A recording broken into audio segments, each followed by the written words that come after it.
درود و وقت بخیر عرض میکنم خدمت همگی.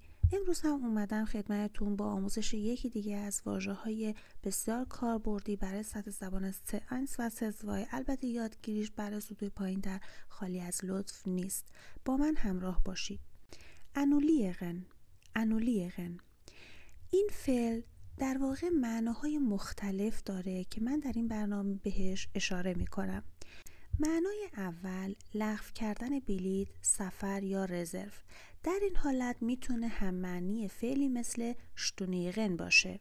به عنوان مثال Mist, mein Flug wurde annulliert. Jetzt muss ich eine neue Verbindung suchen. Mist, mein Flug wurde annulliert. Jetzt muss ich eine neue Verbindung suchen. ای بابا پروازم کنسل شد. حالا باید یه مسیر جدید پیدا کنم. میست به معنی ای بابای اصطلاح عامیانه است در واقع.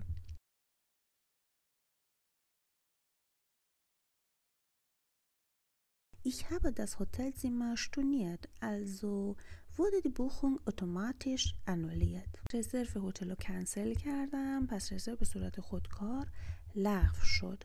ببینید اینجا در واقع ما دو بار میخوایم از فعل کنسل کردن یا لغو کردن چیزی رو استفاده کنیم.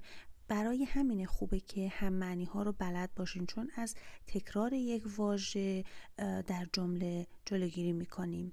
Ich habe das Hotelzimmer storniert، در واقع من اتاق هتل رو کنسل کردم. حالا بوخونگ رزرو، در واقع رزروش اتوماتیش میشه اتومات، به طور خودکار انولیت شده. ببین وود انولیت در واقع مجهوله، رزرو به صورت خودکار لغو شد. اینجا در واقع چون فاعل یا انجام دهنده کار رو نیاورده میتونیم از مجهول استفاده کنیم. معنای دیگه انولیغن میتونه برای لغو کردن یا باطل کردن رسمی و قانونی استفاده بشه، مثل لغو کردن یا باطل کردن یک قرارداد. در اینجا میتونه هم معنی واژه‌هایی مثل aufheben، widerrufen باشه. مثال بعدی Der Vertrag wurde von der Firma einfach annulliert, ohne Vorwarnung.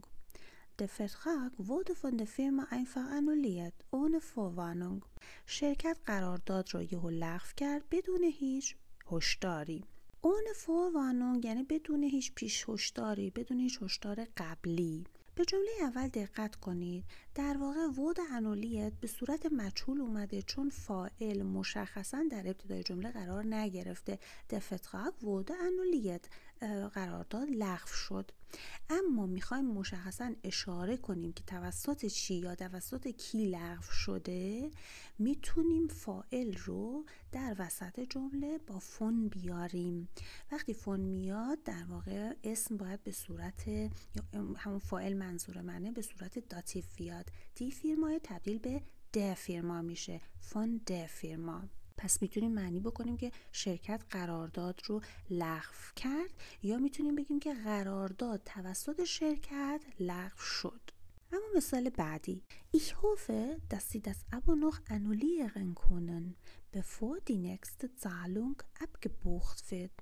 Ich hoffe, dass Sie das Abo noch annullieren können, bevor die nächste Zahlung abgebucht wird. امیدوارم که بتونن اشتراکم رو لغو کنن قبل از اینکه پرداخت بعدی انجام بشه. Das Abo به معنی اشتراک نقش آکوزاتیو داره، پس همون آرتیکل das رو داره. Das Abo. زی در واقع فاعل برای جمله دومه که اونها در واقع بتونن اشتراکم رو لغو کنن. و جمله آخر بعد ویرگول رو دقت کنید. bevor die nächste Zahlung abgebucht wird، قبل از اینکه پرداخت بعدی انجام بشه. فاعل نداریم، در واقع فاعل رو حذف کردیم، پس میتونه به صورت مجهول بیاد. دی نکست زالونگ یعنی پرداخت بعدی انجام بشه، مجهول به حالت آینده است. و اما چون به فور اومده باید فعل یا فعل کمکی که اینجا فعل کمکی ویرد داریم برای جمله مجهول در انتهای جمله قرار بگیره. و اما معنی بعدی که انولیغن میتونه داشته باشه درباره بی اثر کردن یا بی اعتبار کردن چیزیه. در این حالت میتونه هم معنی واژه‌هایی مثل ungültig machen rückgängig machen باشه. به عنوان مثال seine Aussage hat alles ungültig gemacht, was wir vorher beschlossen hatten. Seine Aussage hat alles ungültig gemacht, was wir vorher beschlossen hatten.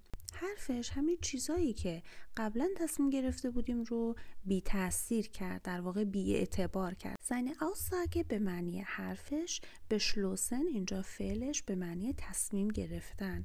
امیدوارم که این برنامه هم مورد رضایتتون قرار گرفته باشه و بسیار سپاسگزارم از اینکه این کانال رو حمایت میکنید. براتون اوقات خوش آرزو دارم و خدا نگهدار.